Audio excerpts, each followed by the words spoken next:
Hi friends, welcome to కొత్తగా చందమామ కథలు. ఈరోజు మనం వింత వైద్యశాల అనే కథ చెప్పుకుందాం. అనగనగనగా చంద్రనగరానికి ఆనంద గజపతి అనే ఆయన రాజుగా ఉండేవారు. ఆయన మంత్రి పేరు స్థిరబుద్ధి. స్థిరబుద్ధి ఎంతో తెలివిగలవారు. ఆయన తెలివితేటల వల్లనే చంద్రనగరంలోని ప్రజలందరూ సుఖంగాను ఎంతో సంతోషంగాను ఉండేవారు. ఉన్నట్టుండి ఒకసారి గజపతికి గుండె జబ్బు చేసింది. దేశంలో ఉన్న గొప్ప గొప్ప వైద్యులంతా వచ్చి చూసి ఇంకా ఆశలు వదులుకోవాల్సిందే అని చెప్పారు. చివరికి రామయ్య అనే ఒక పల్లెటూరు వైద్యుడు వచ్చి రాజుగారి జబ్బును 3 రోజుల్లో కుదిర్చేశాడు. రామయ్య సమర్థతకు మెచ్చి రాజు అతన్ని తన ఆస్థాన బిషగ్వరునిగా నియమించాడు. నాటి నుంచి రామయ్యకు పేరు ప్రతిష్టలు పెరిగిపోసాగాయి. కొన్ని రోజుల కల్లా కోటలో రాణిగారికి కూడా జబ్బు చేసింది. అప్పుడు కూడా రామయ్య అదృష్టం వల్ల అయితేనేమి, రాణికి ఆయుర్దాయం బాగుండడం వల్ల అయితేనేమి జబ్బు నయమైపోయింది. రామయ్య మందు వల్ల 2 నెలల్లో పూర్తిగా కుదిరిపోయింది. అంతటితో రామయ్యకు ఇది వరకు వచ్చే జీతానికి రెట్టింపు మంజూరు చేశారు రాజు. పల్లెటూరి వైద్యుడైన రామయ్యకు ఇంత శీఘ్రకాలంలో పేరు ప్రఖ్యాతులు, ధన సంపదలు కలగడం వల్ల అతనికి గర్వం బాగా ఎక్కువైపోయింది. ఎవ్వరినీ లక్ష్య పెట్టని రోజులు వచ్చాయి. రాజుగారిని, రాణిగారిని మృత్యువు నుంచి కాపాడిన దేవుణ్ణి నేను అని బడాయిలు కొట్టుకుంటూ ఉండేవాడు.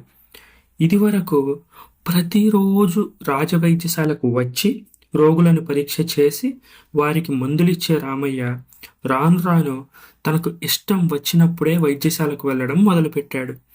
నెల నెల వైద్యశాల మీద ఉపయోగించుకోమని ఆనంద గజపతి రాజు ఒక 500 రూపాయలు ఆయనకి ఇచ్చేవారు.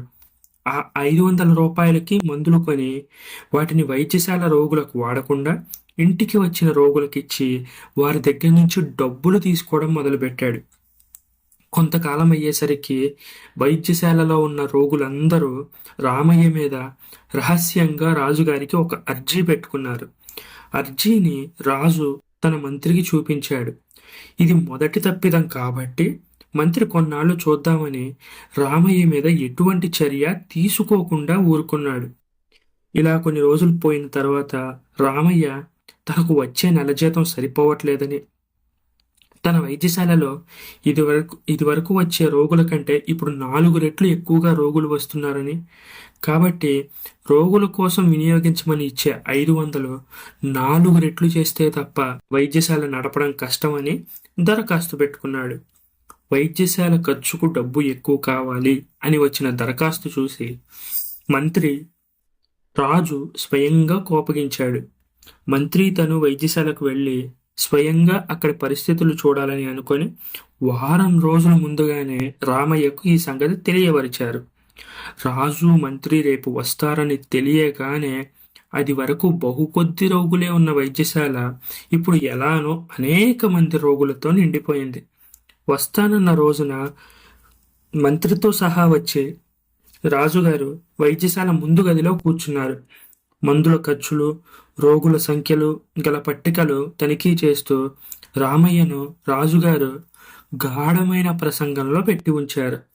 రామయ్య తన జీతం పెంచుకోవడం కోసం వైద్యశాలకు ఎక్కువ డబ్బు మంజూరు చేయగలనందుకు రాజుగారికి అనేక విధాల నచ్చజెప్తూ ఉన్నాడు.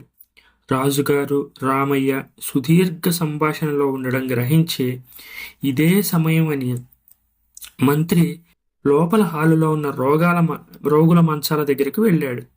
రామయ్య చేసిన కుట్రని వెంటనే తెలుసుకున్నాడు మంత్రి. తగిన శాస్తి చేయాలని నిశ్చయించుకున్నాడు. మంత్రి మొదటి మంచం దగ్గరికి వెళ్ళాడు. నీ జబ్బేంటి? నువ్వు ఇంకా ఎన్నాళ్ళు ఇలా బాధపడతావు?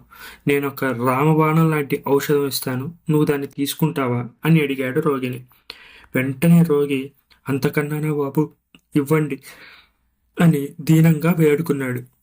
అప్పుడు మంత్రి ఇది పరమరహస్యం, ఎవ్వరికీ చెప్పనంటే అప్పుడు నేను నీకు అది చెప్తాను అన్నాడు. అందుకు రోగి అయ్యా నేను ఎవ్వరికీ చెప్పనయ్యా, దయచేసి చెప్పండి అయ్యా అని మంత్రి చేతిలో చెయ్యి వేశాడు. అప్పుడు మంత్రి నాకు ఈ చికిత్సను ఒక సిద్ధుడు చెప్పాడు. అతను హిమాలయ పర్వతాల మీద తన జీవితం అంతా తపస్సు చేసి ఈ విద్యను సాధించి అతను చనిపోయే ముందు ఈ రహస్యాన్ని నాకు వెల్లడించాడు అని చెప్పేసి ఊరుకున్నాడు. అయ్యా తొందరగా చెప్పండి అయ్యా, నాకు ఈ రోగం తట్టుకోలేకపోతున్నాను అని రోగి ఆత్రంతో అన్నాడు. అందుకు మంత్రి, మీలో బాగా ఎక్కువ జబ్బుగా ఉండి ఇక ఎలాగో బతకడు అనుకునే రోగిని చంపేసి వాడిని కాల్చి ఆ కాల్చిన బూడిదను అనగా భస్మాన్ని తేనెలో వేసి 3 రోజులు సేవిస్తే సకల విధాల రోగాలు వెంటనే మాయమైపోతాయి. మనిషి జబ్బుకి మనిషే మందన్న సంగతి మనం గుర్తుపెట్టుకోవాలి. కానీ అలా చనిపోవడానికి సిద్ధంగా ఉండే రోగి ఇప్పుడు ఇక్కడ ఎవడు ఉన్నాడు అనేదే ప్రశ్న.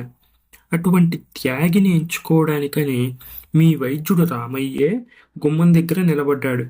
రోగం లేని వాళ్ళు అందరూ బయటికి వచ్చేయండి అని పిలవడానికి ఒప్పుకున్నాడు.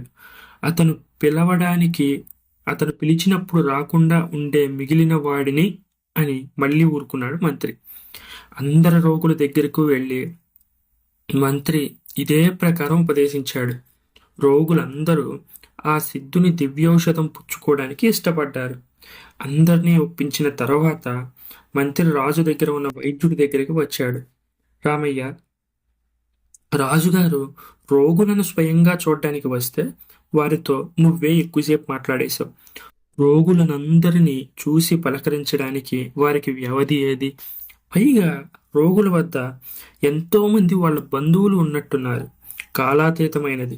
అందువల్ల నువ్వు గుమ్మంలో నించొని రోగం లేని వాళ్ళందరూ బయటికి వచ్చేయండి అని అందరూ వినేట్టుగా ఒక కేక పెట్టామంటే జబ్బు ఉన్నవాళ్లే లోపల ఉంటారు.